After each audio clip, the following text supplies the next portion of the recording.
Und willkommen zurück zu Let's Play Clash of Clans Dorfbesuche. Und momentan kann ich sehr selten ein Video hochladen, weil mein PC noch rumspinnt.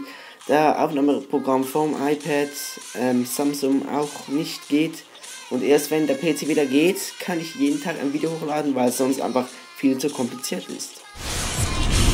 Das Dorf von Lukas Crafting HD sollte man unbedingt noch die Mauern auf Level 5 bringen, die Goldmine auf Level 10 machen, die Sammler auch auf Level 10 bringen und deine Luftverteidigung musst du auch unbedingt auf Level 2 bringen. Aber sonst hast du wirklich ein sehr, sehr gut aufgebautes Dorf. Beim Dorf von Flipflop muss man noch die Mauern auf Level 7 bringen, die Kanonen auf Level 10 und deine Teslas auch auf Level 3. Aber dann kannst du dir schon dein Rathaus auf Level 9 bringen. Beim Patrick würde ich noch die Mauern auf Level 7 bringen, deine Kanonen auf Level 8, deine Sammler und Goldminen auch auf Level 11.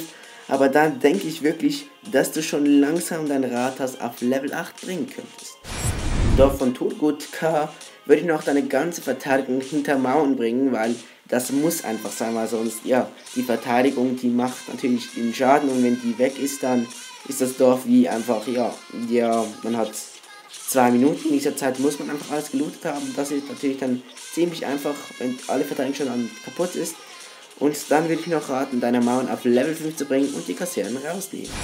Im Dorf von Paul würde ich noch die Mauern auf Level 6 bringen, deine Luftabwehr auf Level 4, deine Goldminen auf Level 11 sowie auch deine Sammler. Aber dann denke ich mal, dass du wirklich ziemlich gut aufgerüstet bist und auch dein Rathaus dann auch schon upgraden kannst. Beim Dorf von NCS, der YouTube-Channel Savagolem, will ich noch die Sammler auf Level 8 bringen, die Goldminen auch auf Level 11, dann die Mauern noch alle auf Level 7 und dann noch die Teslas auf Level 3 und dann denke ich auch schon, dass du dein Rathaus auf Level 9 bringen könntest. Ich Rashid empfehle, während die Mauern auf Level 6 bringen und deine Produktion wirklich verteilen, weil wenn du jetzt alle Goldminen auf der einen Seite lässt und einer nur auf Gold ist, dann geht er nur von der einen Seite und wenn er nur auf Elixier ist, dann halt von unten ran. Und wenn du alles schön verteilst und mischt, dann muss er halt von allen Seiten kommen. Und das bedeutet dann auch, dass du viel weniger verteidigen müsstest und du dann auch dein Rathaus auf Level 8 bringen könntest. Leli Mabu empfehle ich, dass du deine Mauern auf Level 6 bringst, deine Kanonen auf Level 8, deine Luftabwehr alle auf Level 3 und deine Goldminen auf Level 11 und deine Sammler auch auf Level 11. Aber dann denke ich mal, dass du wirklich dein Rathaus schon upgraden kannst.